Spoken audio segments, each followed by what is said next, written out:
Bon, 11h01, je vous propose de démarrer ce webinaire, hein. Vous avez fait l'effort d'être là à l'heure. On va vous respecter. On va démarrer ce webinaire qui va être animé ce matin par Victorien Lazarus sur un thème très intéressant qui est de comment construire un système d'information sans les GAFAM.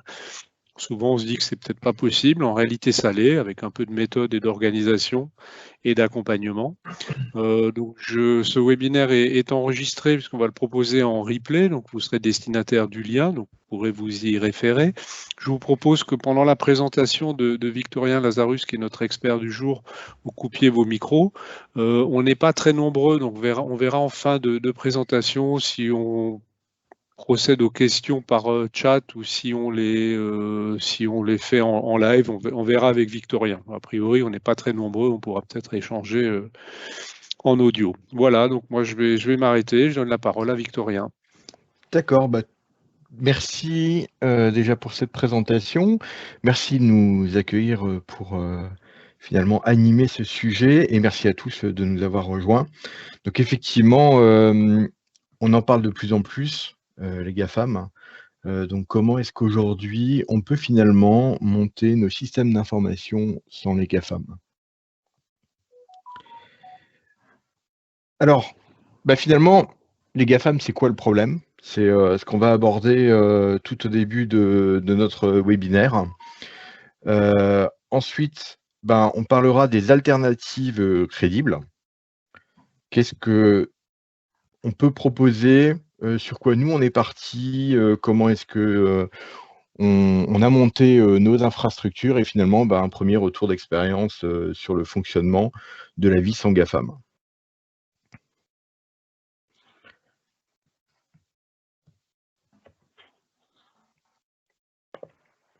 Alors les GAFAM, c'est quoi? C'est finalement une abréviation des grands groupes américains qui aujourd'hui regroupent Google, Amazon, Facebook, Apple et de plus en plus Microsoft a été rajouté, hein, puisqu'au départ on parlait de GAFA et aujourd'hui de GAFAM.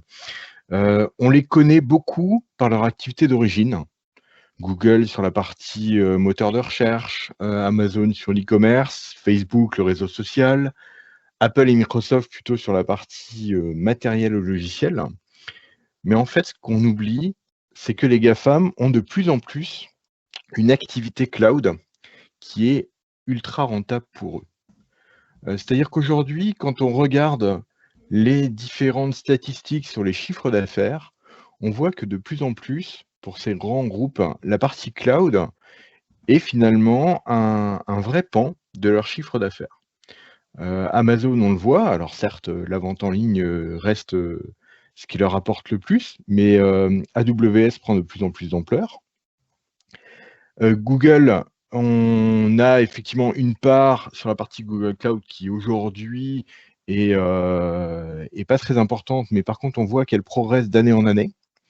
Et puis Microsoft, on le sait très bien aujourd'hui, Cloud First, hein, on pousse de plus en plus l'utilisation d'Azure et des différents services qui tournent autour d'Azure, notamment avec la suite Office 365.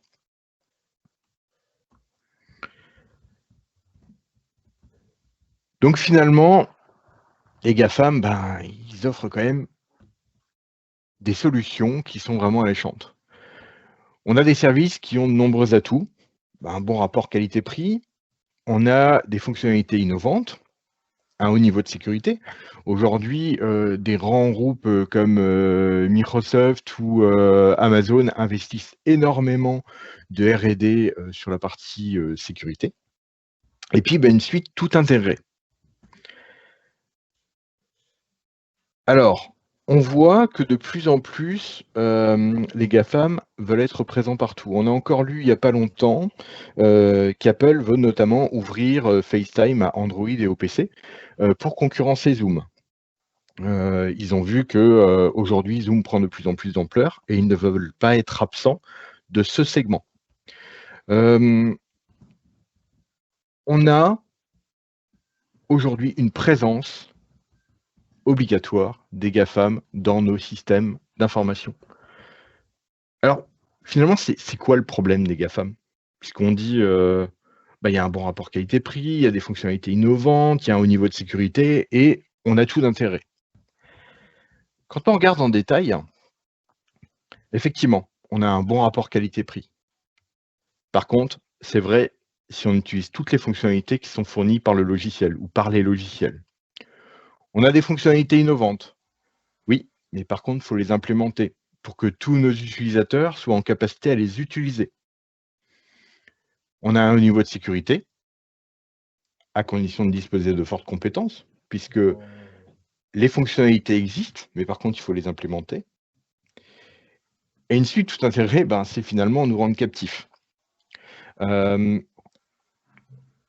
fait en sorte que l'ensemble des logiciels fournis par un des GAFAM fonctionne très bien avec le reste de sa suite.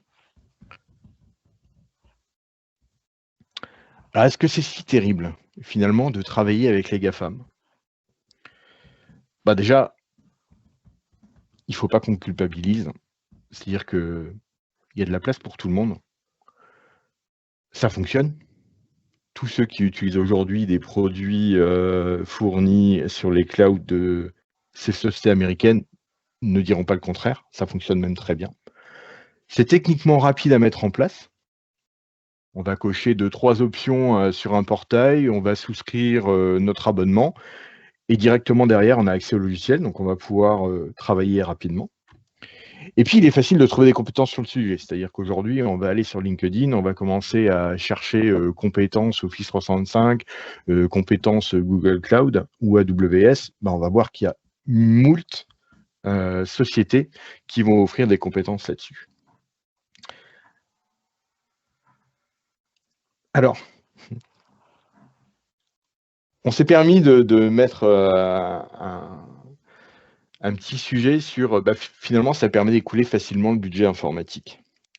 Parce qu'aujourd'hui, quand vous allez voir vos dirigeants et que vous allez dire, ouais, mais moi j'ai trouvé une super solution, elle est délivrée par Microsoft, elle est délivrée par Amazon, finalement, on ne vous demande pas tellement à justifier vos choix, parce que c'est des grands groupes qui sont reconnus aujourd'hui.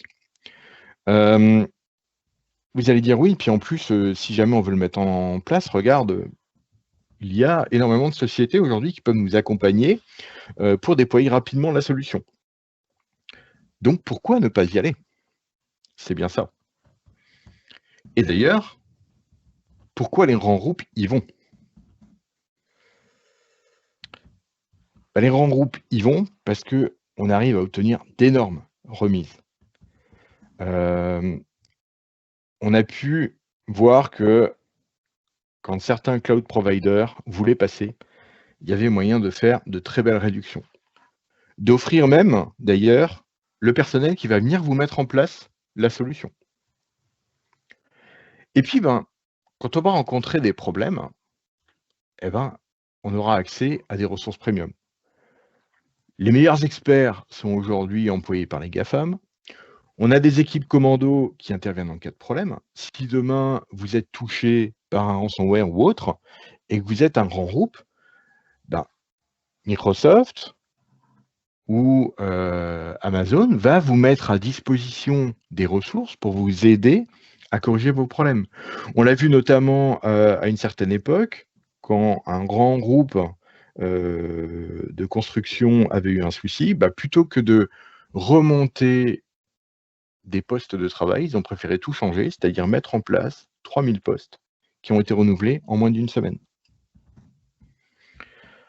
Et puis, capacité de négociation. C'est-à-dire que même si on voit que les offres sont standardisées, il y a toujours moyen de dire ah oui, mais moi, par contre, ça, c'est une fonctionnalité que je ne vais pas forcément utiliser. Alors, est-ce que le prix ne peut pas être négocié? Donc voilà, dans ces offres standardisées, quand on est un grand groupe, finalement, on a un peu plus de latitude et on a un peu plus de pouvoir vis-à-vis des GAFAM. Alors, nous, on va surtout s'intéresser à pourquoi aujourd'hui, les TPE, les PME et même les ETI ne devraient pas y aller.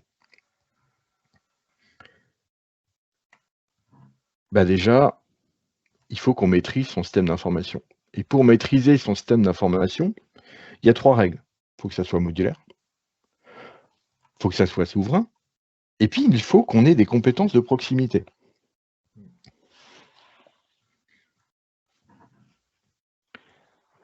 Par exemple, on souscrit à l'offre Skype Entreprise chez Microsoft. On a certaines fonctionnalités qui sont disponibles. La messagerie instantanée, la visioconférence, la téléphonie. C'est simple, c'est adapté à tous, il n'y a pas besoin de grosses formations. Nos utilisateurs sont en capacité à utiliser le logiciel. Après, on monte un centre d'appel. Donc, on va acheter un logiciel supplémentaire parce que Skype ne le fait pas par défaut. Donc, on va commencer à rajouter des briques à notre Skype. Et puis, un jour, Microsoft dit « Ok, Skype Entreprise, c'est fini. On passe à Teams. » Alors, finalement, Teams, il n'y a aucune raison de ne pas y aller. C'est idem à Skype. Par contre, ça vous rajoute du partage documentaire.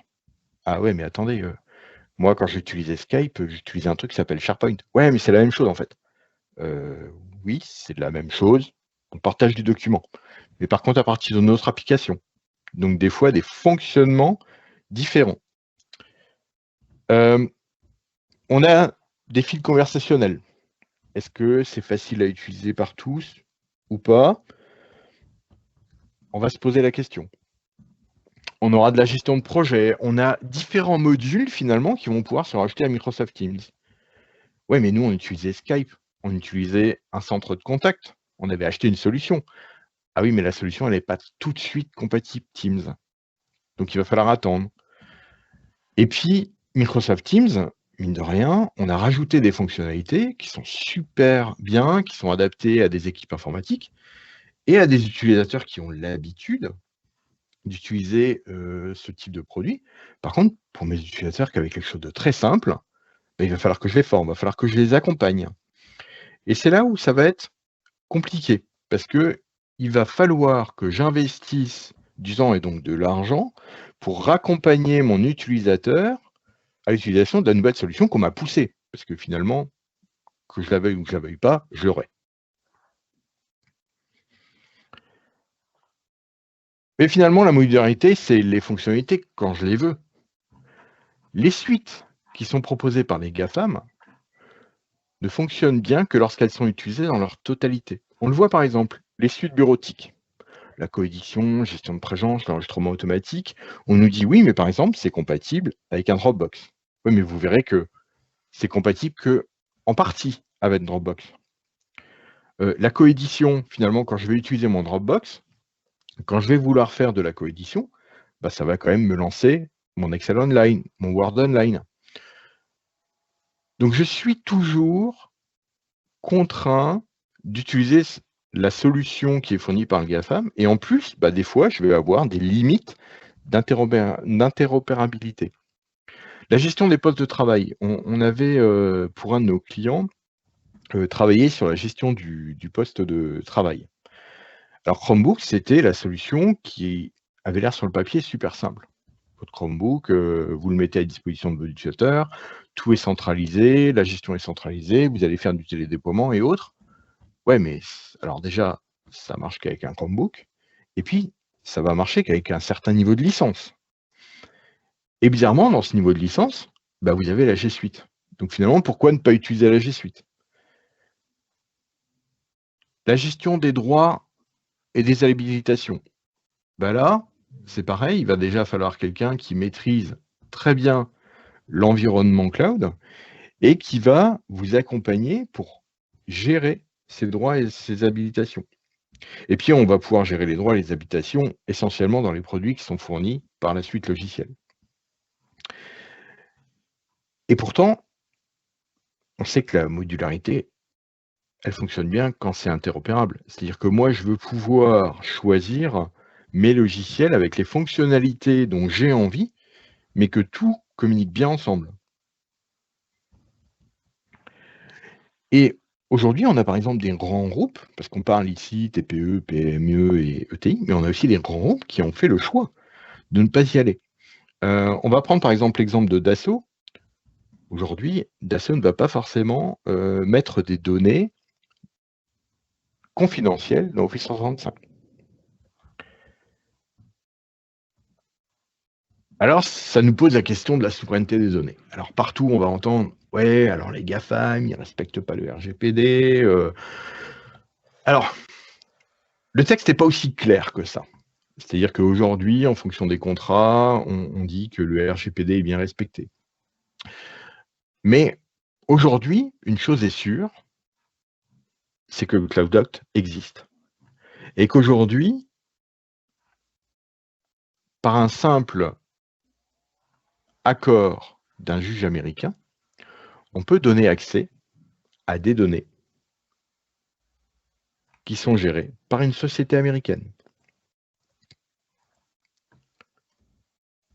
Donc se pose la question de si moi j'ai inventé quelque chose de nouveau, ou si moi j'ai une offre finalement qui est en avance sur les autres, est-ce que j'ai envie que ces données-là soient partagées avec potentiellement des concurrents, notamment américains, qui pourraient avoir une avance sur moi, pas forcément, mais en tout cas qui pourraient peut-être récupérer des informations qui leur permettraient de récupérer leur retard.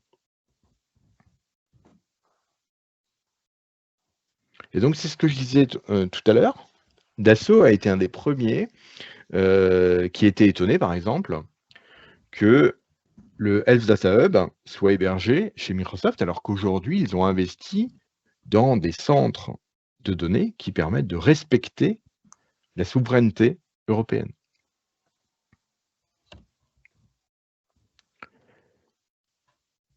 Alors, on parle de proximité. Proximité, on disait tout à l'heure, quand j'ai besoin de souscrire ma licence à mon logiciel fourni par un GAFAM, je vais sur leur portail, je vais faire 2-3 clics, je me fais accompagner par une société ou pas, et puis je mets en place. Mais le jour où il y a un gros problème, quelle aide je vais recevoir, moi, en tant que petite entreprise, ou du moins, quand je ne suis pas un grand groupe, qu'est-ce que je vais obtenir comme aide de la part des GAFAM en cas de gros problème? Parce qu'on parlait tout à l'heure des équipes commando, les équipes commando, elles ont un coût. Elles ont un coût qui peut être assumé par un grand groupe. Par contre, là, on aimerait bien avoir une entreprise, pas loin, qui peut nous accompagner en cas de gros problème. Et ça, on ne trouve pas toujours. Comment est-ce que nous, on peut infléchir sur l'évolution des outils et des fonctionnalités? Quelle est notre importance quant à des demandes qu'on aurait pour des évolutions de produits? Est-ce qu'on va être écouté? Parce que moi, cette fonctionnalité-là, j'en ai besoin pour mon entreprise, je sais qu'elle est essentielle. Je ne l'aurai peut-être pas. Et donc, je vais être obligé d'utiliser des logiciels tels qu'ils me sont fournis, et non pas tels que moi, j'en aurais besoin pour travailler. Et puis, une fois que j'ai migré l'ensemble de mes fonctionnalités dans le cloud, qui me dit que demain, les GAFAM, avec le pouvoir qu'ils auront, ne vont pas tout d'un coup augmenter les prix.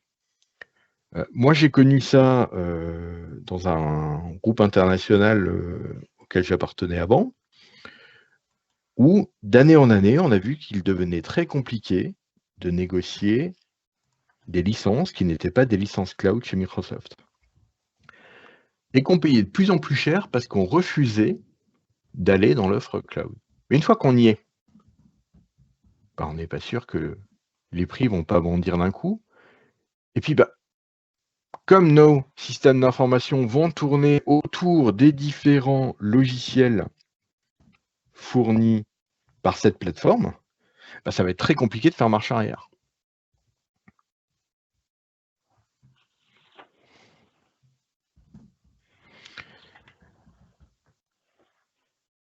Alors voilà pourquoi aujourd'hui, on se dit, il faut absolument qu'on trouve des alternatives aux GAFAM. Donc on commence à regarder, et puis on se dit, ok, je suis sûr que ça existe. Mais c'est quoi les alternatives crédibles? Parce que finalement, quelles sont les alternatives? C'est les best of breed, les Slack, les Okta, les Dropbox, qui fonctionnent très bien aussi et qui sont fortement interconnectés. Puis on va avoir l'open source, fortement modulable, voire personnalisable. Après, il faut trouver aussi des compétences qui vont nous accompagner sur la mise en place de ces solutions open source. Et puis, il nous reste le fortement configurable, le low-code, donc du sur-mesure maîtrisé. Donc, c'est finalement créer rapidement des workflows qui seront adaptés et qui se focalisent plus sur le processus métier que sur l'outil. Gestion des congés, des notes de frais, des devis. Et donc, on va trouver des sociétés comme Kivil Software à Strasbourg qui vont finalement utiliser des solutions qui existent et ils vont rajouter par-dessus une surcouche pour simplifier l'utilisation pour nos utilisateurs.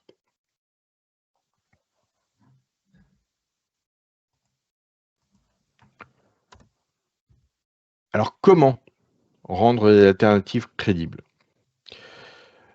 Nous, on est plutôt parti du besoin des utilisations plutôt que de reproduire une suite de GAFAM. C'est-à-dire qu'aujourd'hui, le but n'est pas de recréer un Teams en version autre. Le but est plutôt de se dire, moi aujourd'hui, j'ai besoin de quoi? Et quand je sais de quoi j'ai besoin, finalement, je peux construire mon SI brique par brique.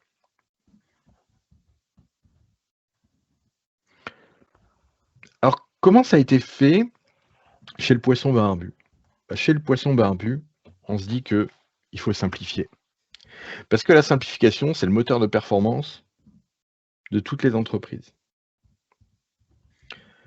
C'est un alignement stratégique et décisionnel, c'est une maîtrise des processus métiers, c'est une agilité, une modularité, et puis c'est une appropriation maximale des outils par les utilisateurs.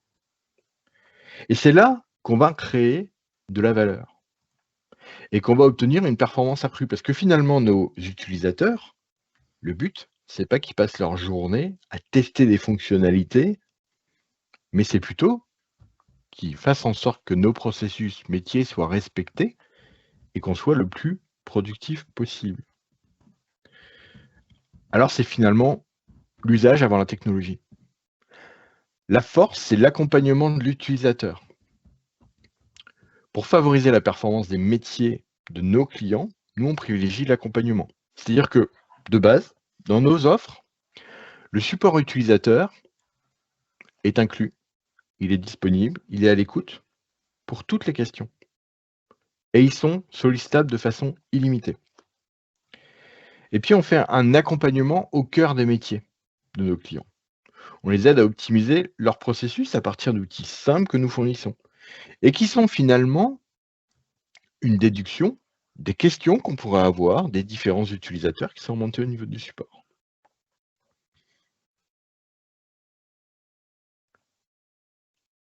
Alors, je prends un exemple. On prend un processus qui est le processus collaboratif. Et le processus collaboratif permet de gérer des projets internes et externes, nous permet de gérer les équipes, la relation administrative, client-fournisseur, les processus transverses. Et puis, pour faire ça, on a besoin de quoi? On a besoin d'organiser les réunions pour faire les ateliers, les points d'équipe et autres. On a besoin de processus métiers, RH, achat, commerce. Et donc, on se retrouve avec des briques qui sont nécessaires. La communication instantanée, le travail en commun, la gestion des documents capitalisés, partage archivage, donc la possibilité de mettre des tags sur les différents fichiers pour faire des recherches rapides. Et puis, l'émission de documents avec de la traçabilité de la valeur probante, donc de la signature numérique. Et puis, on prend finalement ce besoin-là, et puis on va en faire une cartographie des flux fonctionnels. Et on va voir que on a besoin finalement de messagerie instantanée, que dans la messagerie instantanée, on va vouloir partager des documents, on va vouloir prendre des notes, on aura besoin de faire une visio. Et tout ça, on va avoir des briques. Nos briques qui vont être les tâches, les mails, l'agenda, le contact. Donc quelque chose de très simple.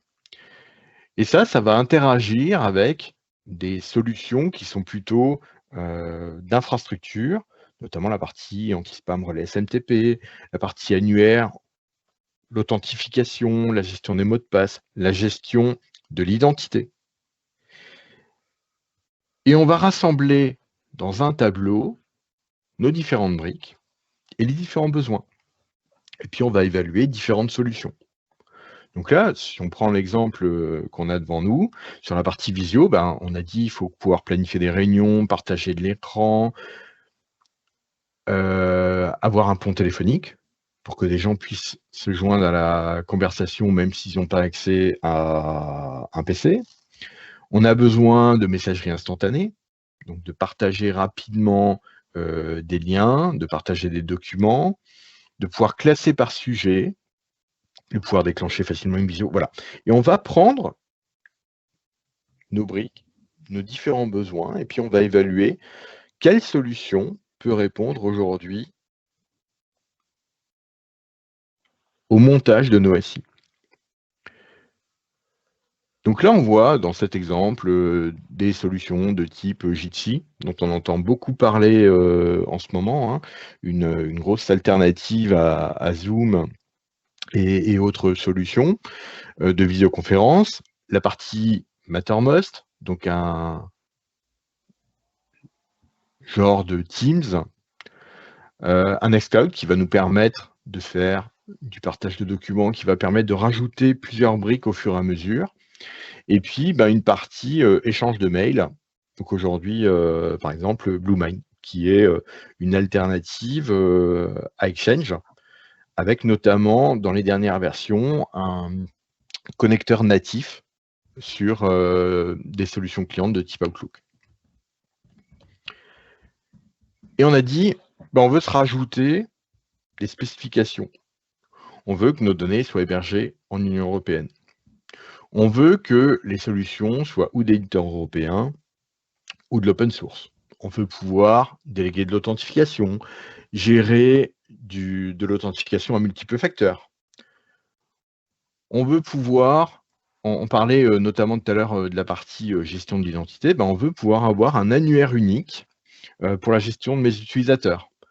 On veut rajouter une couche de sécurité, donc du chiffrement de bout en bout. Et puis surtout, c'est super important, parce que sinon, finalement, on reproduit un peu ce qui existe chez les GAFAM. On veut pouvoir dire, mais à n'importe quel moment, ce qu'on a monté doit être réversible. Donc on inclut toujours dans nos solutions la solution qui permettra à notre client d'aller ailleurs, parce que finalement, il n'est pas content, parce que la solution ou l'entreprise a évolué, ils ont besoin de plus. Mais ce qu'on sait aussi, c'est qu'il y a besoin de faire quelques concessions. C'est-à-dire qu'aujourd'hui, on sait que sur le poste client, il est très compliqué de se passer des solutions de type Windows, Office. On parlait tout à l'heure de l'usage. Il faut que notre utilisateur puisse rapidement travailler, donc il ne faut pas le perturber.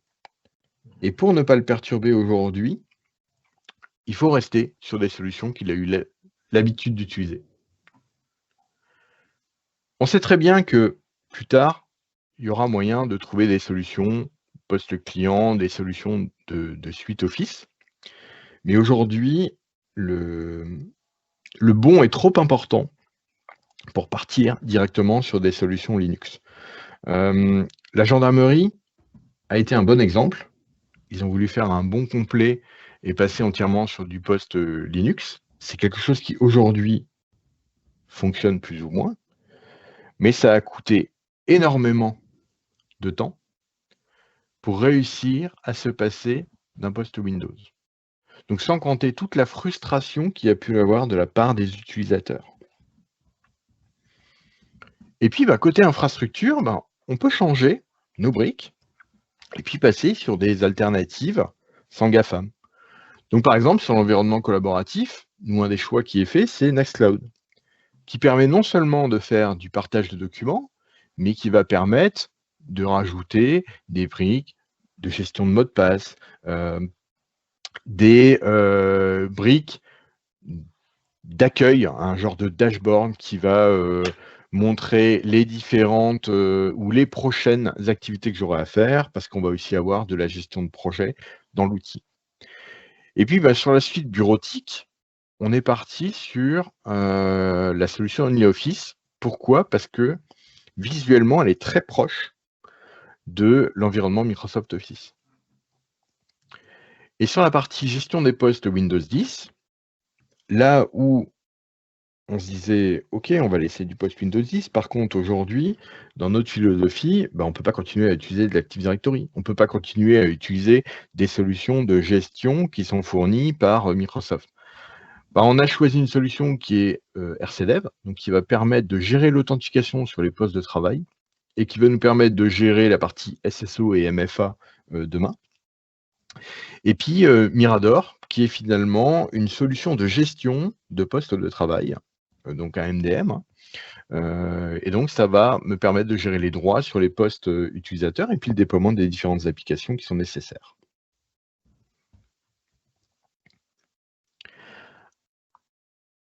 Alors, ce qui est intéressant, c'est pas tellement de vous parler des outils, mais finalement de quel est le retour d'expérience qu'on en a.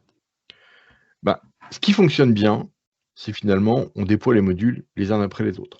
Donc, on a nos utilisateurs qui, au fur et à mesure, ont le temps d'adopter la solution. On va impliquer les utilisateurs dans la construction des solutions cibles. On va être à leur écoute pour savoir finalement quel est le prochain module qu'on va pouvoir activer, quelle est la prochaine fonctionnalité qui va être inclue, qui est nécessaire aux utilisateurs pour produire. Et puis, dans des projets, il y a des choses qui fonctionnent, il y a des choses qui fonctionnent moins bien, notamment nos réflexes d'informaticien, c'est-à-dire que on perd du temps à vouloir déployer tout de suite des solutions ou des fonctionnalités techniques qui ne sont pas forcément indispensables pour nos utilisateurs. Donc, dans une de nos solutions, c'était utile de se dire « Ah oui, mais alors il faut qu'on ait une authentification unique pour nos utilisateurs, c'est vachement important. » Finalement, c'est pas si important que ça. Et on s'est dit, non, on va construire brique par brique, comme on l'explique, en se disant, peut-être que ça viendra plus tard, peut-être qu'il y en aura besoin plus tard, mais qu'en attendant, la mise à disposition d'un gestionnaire de mots de passe, c'est peut-être suffisant, plutôt que de tout de suite partir sur de l'authentification unique. Donc voilà un peu ce que nous, on propose et comment est-ce qu'on vit une vie finalement sans GAFAM, avec bien évidemment des concessions à faire aujourd'hui, comme je le disais, côté poste client, où on est persuadé que nos utilisateurs ne sont pas encore prêts.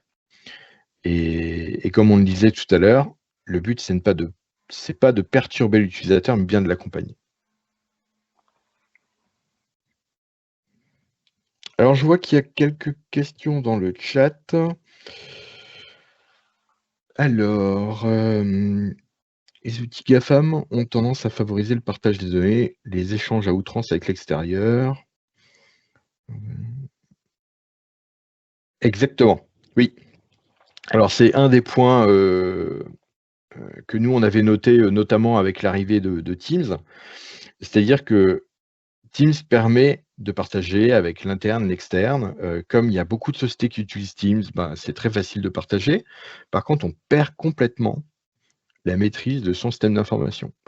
Et voire même, on perd la maîtrise d'une réponse claire de la part du support. Parce que quand vos utilisateurs vont appeler, ils vont dire « Ouais, mais moi, finalement, je fais quoi? Je fais mon partage de documents dans Teams ou je fais mon partage de documents dans SharePoint ?» Et là, vous allez lui répondre la phrase horrible, c'est « c'est la même chose. » Ouais, mais alors je fais quoi? Ah, je sais pas te répondre en fait. Et toutes les structures qu'on a essayé de mettre en place côté SharePoint, on va les perdre côté Teams. Alors, c'est une acceptance, hein, c'est-à-dire que est-ce que moi, dans mes systèmes d'information, je privilégie finalement le besoin utilisateur et je perds de la maîtrise de mon système d'information? Ou alors, je vais être obligé d'investir dans des outils qui me permettent de reprendre la main et de pouvoir remaîtriser mes données qui vont être éparpillées dans différents produits.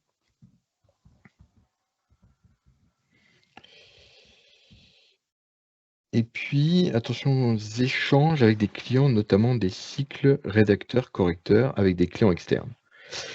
Alors, oui, mais dès le moment où vous mettez en place une solution de partage documentaire et que sur cette solution de partage documentaire, la coédition existe et que le versionning existe, bah, finalement, vous allez pouvoir échanger des informations avec des personnes externes et vous allez pouvoir gérer le cycle de vie de vos documents.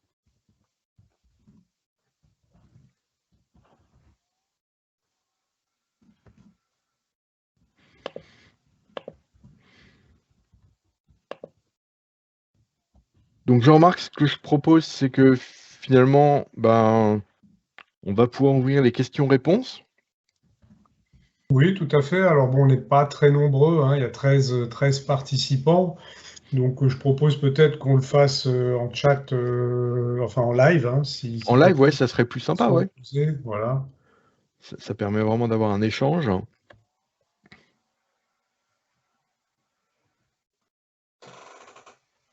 Alors, y a-t-il des questions?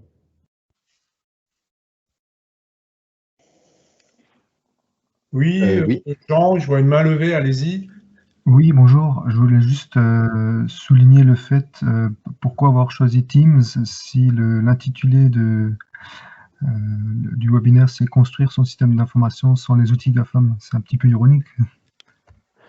Oui, c'est ironique, mais comme les CCI rentrent dans le cadre de ce qu'expliquait Victoria, c'est-à-dire que nous, on a effectivement des contrats nationaux avec des tarifs plus qu'écrasés de la part de Microsoft sur nos licences.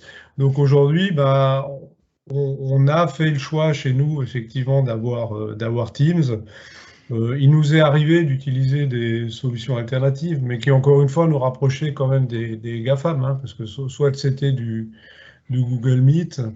Après, on est en train de, alors ça c'est pas, enfin c'est un scoop sans en être un, on est en train de migrer pour les webinaires, on va migrer vers du GoToWebinar. D'accord. Ça va nous apporter de nouvelles fonctionnalités sur la gestion des inscriptions, des replays. Aujourd'hui, bon, ils sont gentils chez Microsoft, mais comme le dit Victorien, on n'a pas trop la main sur la roadmap. Il leur arrive de faire des choses, de nous donner des fonctionnalités en plus, on en perd ailleurs. Donc on s'y perd un peu et effectivement, c'est pas forcément la solution idéale, mais aujourd'hui c'est vrai que c'est la solution de la CCI. Mais vous avez raison de le souligner, c'est un peu ironique. D'accord. Et juste pour aller plus loin dans Jitsi qui a été mentionné, alors c'est vrai qu'il est pratique pour faire une réunion comme ça, mais toute la partie inscription, enregistrement, est-ce que c'est géré ou est-ce qu'il faut utiliser une solution du genre Big Blue Button? Alors attention, parce que les deux solutions, même si elles font toutes les deux de la visioconférence, ne fonctionnent pas vraiment de la même manière. Big Blue Button est typiquement une solution qui est plutôt faite pour un auditoire. Donc, il va permettre de gérer l'inscription. Et d'ailleurs, c'est des solutions qui sont utilisées dans les écoles. Okay. Jitsi va plutôt être de la gestion de réunions en ligne. En tout cas, moi, c'est comme ça que je le vois, pour avoir testé les deux solutions. Jitsi est quelque chose de très simple. L'avantage, c'est que sans avoir de compte, on peut rejoindre une conversation. On peut partager ça avec à peu près tout le monde qui utilise aujourd'hui un navigateur, ce qui n'est pas forcément le cas de nos solutions GAFAM. Et aujourd'hui, c'est vrai que les deux ne se tournent pas vraiment vers le même public. Ok. Ok, merci.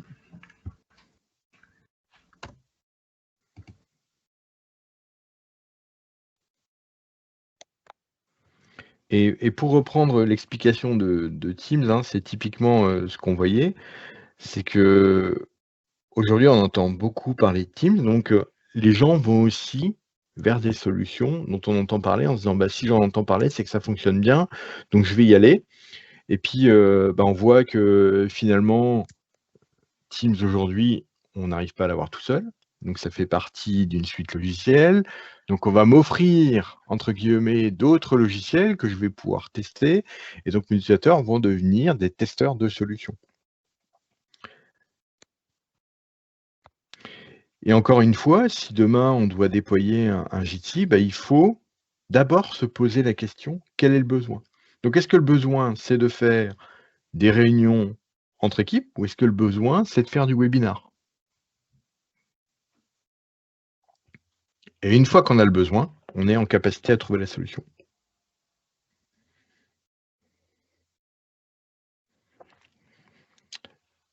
Alors, qu'en est-il des coûts, formation, maintenance, accompagnement par rapport à une solution GAFAM? Alors, aujourd'hui, on ne peut pas dire que les solutions dont on parle sont forcément moins chères qu'une solution GAFAM sur le court terme. Parce qu'effectivement, il va falloir un accompagnement, mais qui est beaucoup moins important que si vous faisiez un accompagnement sur l'utilisation de l'ensemble des fonctionnalités d'un produit de type GAFAM. Et donc, sur le long terme, la solution va plutôt avoir tendance, non pas à être moins chère, mais on va dire qu'on va être sur des coûts quasiment identiques.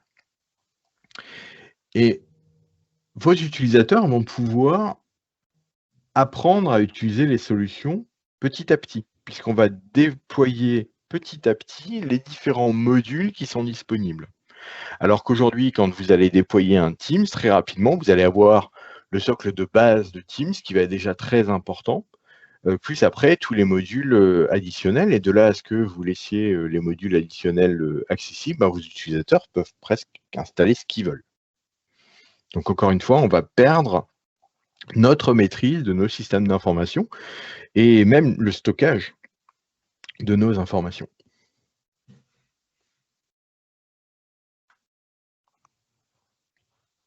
Oui, monsieur Lux a une question aussi. Oui, bonjour.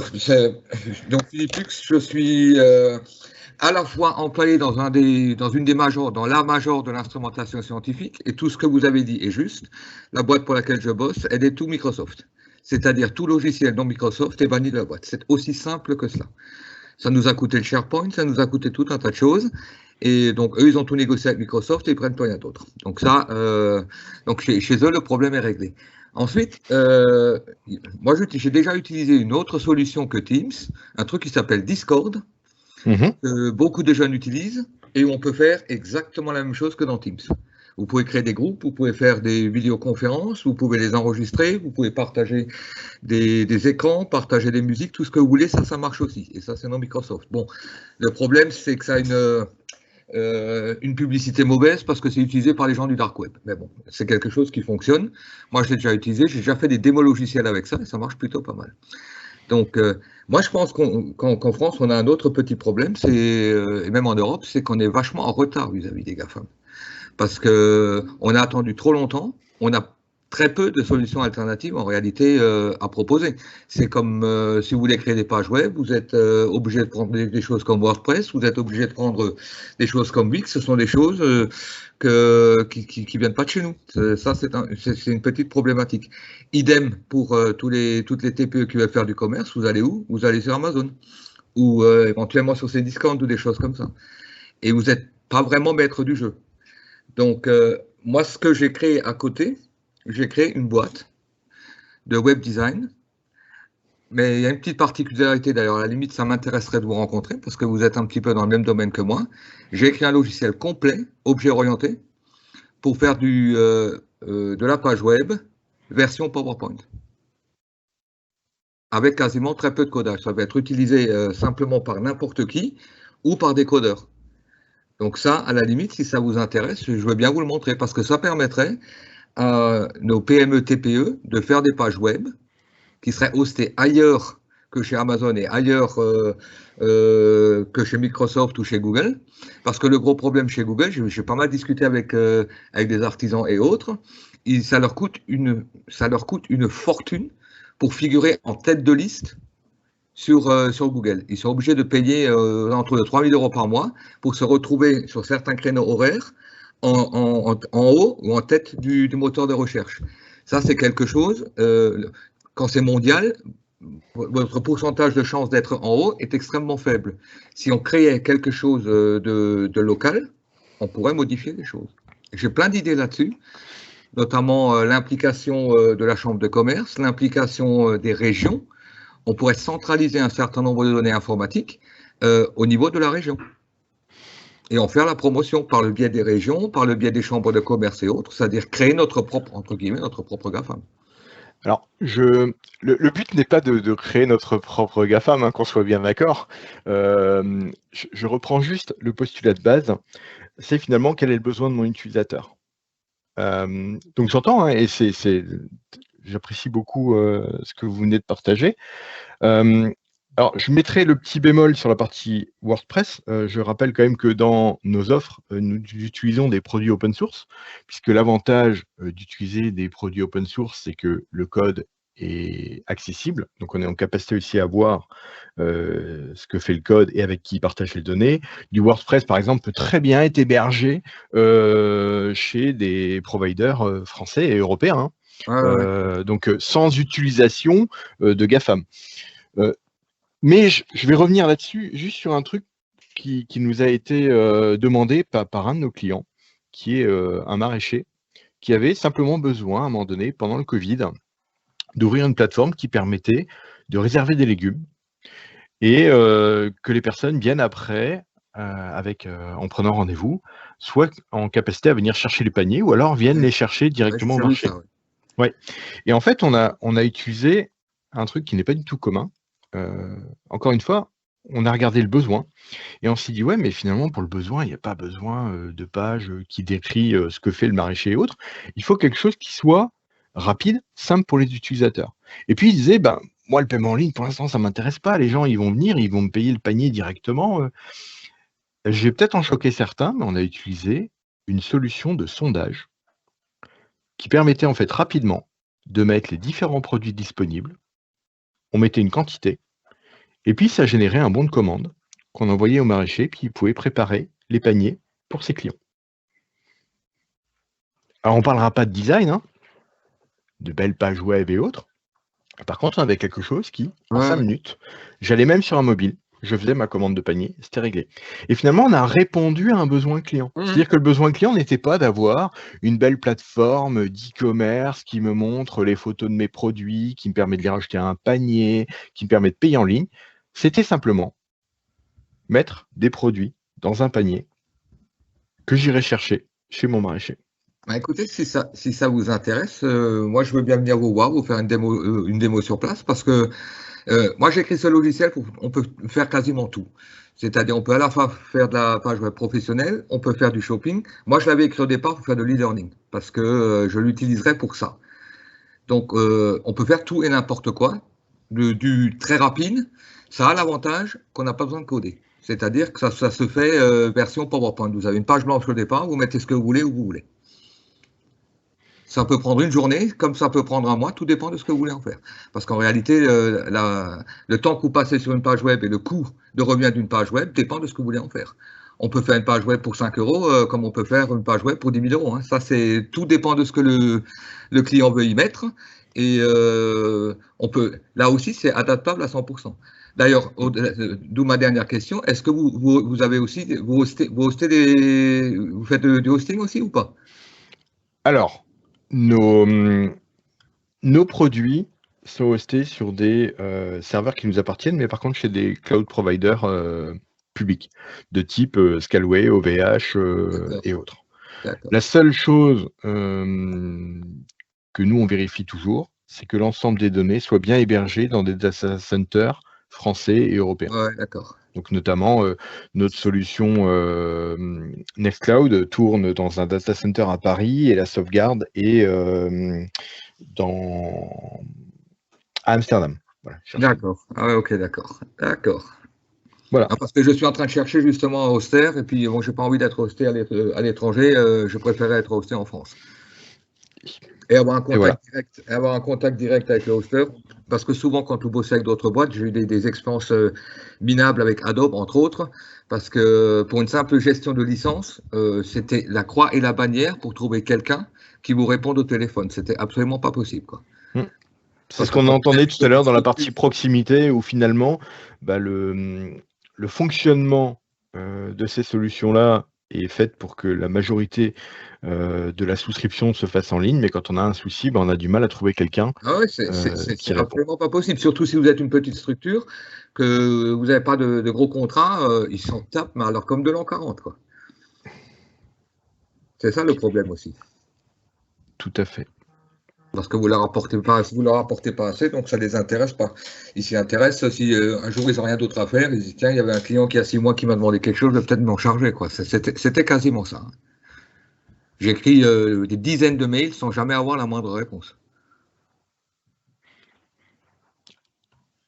D'où notre proposition d'être proche et puis d'être surtout à l'écoute de nos clients pour justement faire évoluer nos solutions et pour que ça réponde à des vrais besoins et non pas juste à des fonctionnalités qui sont certes très jolies sur le papier, mais aujourd'hui, si on faisait le tour des différents utilisateurs de la suite Office et qu'on regardait le pourcentage de fonctionnalités utilisées, je pense qu'on se ferait peur. Ouais, exact. Alors moi, j'ai déjà bossé sur Linux aussi, avec sur OpenOffice, j'ai déjà bossé. Ça marche pas mal aussi, hein. Mais bon, c'est vrai que les gens n'aiment plus bosser sur Linux. Moi, j'étais spécialiste de Linux au tout début parce que je codais en Python et en Java Python sur Linux. Et pour les codeurs, Linux c'est mieux que Microsoft. Mais comme tout le monde utilise Microsoft, eh bien, été obligé à un moment ou à un autre de changer son fusil d'épaule, quoi. Pas par choix, mais par obligation, quoi, plus ou moins. C'est la gestion du changement, ouais, qui se fait pas C'est ça la problématique. Qui se fait pas rapidement, et c'est pour ça que nous, par exemple, sur la partie post-client, c'est un choix hein, qui est fait. Bah oui. On s'est dit qu'aujourd'hui, l'utilisateur n'est pas prêt à avoir autre chose que du Windows ou du Mac. Voilà, il faut rester dans des choses qui sont. Vous savez qu'une des raisons pour lesquelles la plupart des gens sont partis sur Windows, c'est tout simplement à cause des jeux vidéo. Parce que la plupart des jeux vidéo ne tournent pas sous Linux ou ne tournent pas sous OS de Mac. Ouais, après là on parle vraiment, de solutions professionnelles. Donc dans les entreprises, on n'utilise pas du Windows pour les jeux vidéo. Non, mais la raison de départ, c'est ça. Les gens préfèrent, moi j'ai remarqué ça, les gens préfèrent Windows tout simplement parce qu'ils l'ont à la maison. Voilà. C'est tout. Ça s'arrête à ça. Et les jeunes aussi. Ils sont chromés, ils sont Windowsés à fond la caisse, les gosses. Et ils ont tous Android, ils connaissent que ça. Vous leur donnez autre chose, ils sont verts. C'est ça le problème. Mais bon, comme dit, si ça vous intéresse, moi je vais vous envoyer, après la con, je vais vous envoyer un email. N'hésitez pas, mon mail est affiché, donc vous pouvez, et ça sera avec grand plaisir qu'on pourra échanger. Et on pourra échanger si ça vous intéresse. Ok, je libère la parole, j'ai assez causé. Monsieur Bissaouk, vous aviez une question? C'est moi qui suis intervenu un peu là sur. Tout à fait, ouais. Merci encore. Voilà, parce que disons, moi, je suis chargé de projet d'innovation dans une PME actuellement, donc je ne suis plus le RSI, hein, je suis un simple utilisateur, mais pour moi, disons, les GAFAM, ils sont orientés utilisateurs et donc ils permettent aux utilisateurs d'accéder à beaucoup de choses. Et finalement, on perd totalement la maîtrise du système d'information. Je pense qu'il faut vraiment focuser là-dessus. Parce que, comme vous avez dit, vous avez le choix entre SharePoint qui a été défini avec le service informatique. Et il faut, et le problème du SharePoint ou autre, hein, c'est que finalement, il faut discuter avec le service informatique et réfléchir à un projet informatique, ce que beaucoup de managers ne sont pas prêts à faire, alors que finalement, on peut faire notre propre système d'information parallèle sous Teams. C'est exactement ça. Voilà, donc je trouvais qu'il manquait cette mise en garde dans votre présentation, la maîtrise du système d'information. Voilà. Surtout que dans une entreprise qui est soumise à différentes réglementations de confidentialité des données. Voilà un peu ma remarque. Très bien, mais j'appuierai un peu plus la prochaine fois. Il me semblait qu'elle était bien visible. Mais en tout cas, si vous en faites la remarque, c'est qu'il y a un manque là-dessus. Et effectivement, l'idée, c'est c'est pas de trouver des solutions qui sont complexes, parce que sinon l'utilisateur il va faire autrement. Mais c'est bien de mettre à disposition des solutions simples à l'utilisateur et surtout de l'accompagner pour qu'il soit en capacité à l'utiliser et qu'il ne veuille pas contourner la solution qui est mise en place par le système d'information ou par la direction tout simplement. Hein. Par le service informatique, on va dire plutôt. Parce que des fois, elle est un peu seule pour mettre une solution en place. Et pour avoir la collaboration, pour avoir disons, une collaboration pour définir d'une manière précise les processus et ainsi de suite. Oui, si on s'adresse à des directions. Par contre, si on s'adresse directement à l'utilisateur, on arrive quand même à avoir des informations qui sont vraiment utiles pour monter un système d'information. Mais je suis entièrement en phase avec vous, c'est que réussir à faire bouger des directions et leur dire oui, mais attendez, si on fait des choix, c'est pour que demain vous puissiez les utiliser. Bizarrement, ils ne sont jamais intéressés. Par contre, après, c'est les premiers à dire ah, mais la solution, elle ne correspond pas à ce dont on a besoin. Ouais.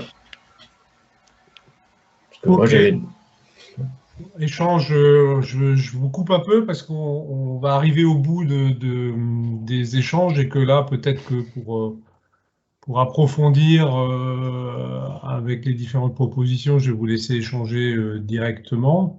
Bien sûr. S'il n'y a plus de questions directement liées à l'intervention, je vous propose de clôturer le webinaire hein, pour libérer les gens pour midi. Bon, le replay sera disponible, mais effectivement, je voulais souligner que l'enjeu aussi, là, on a vu une belle proposition, c'est aussi de rapprocher des structures locales ou régionales qui développent des offres qui ne sont pas forcément connues, qui peuvent devenir des alternatives.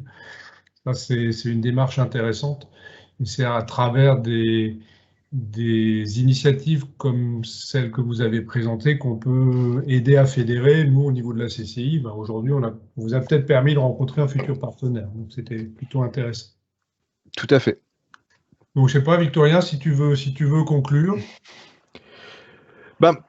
Je pense que la conclusion, elle est très simple. Hein. C'est qu'aujourd'hui, il y a moyen de faire sans. C'est une volonté qui doit être suivie aussi par la direction.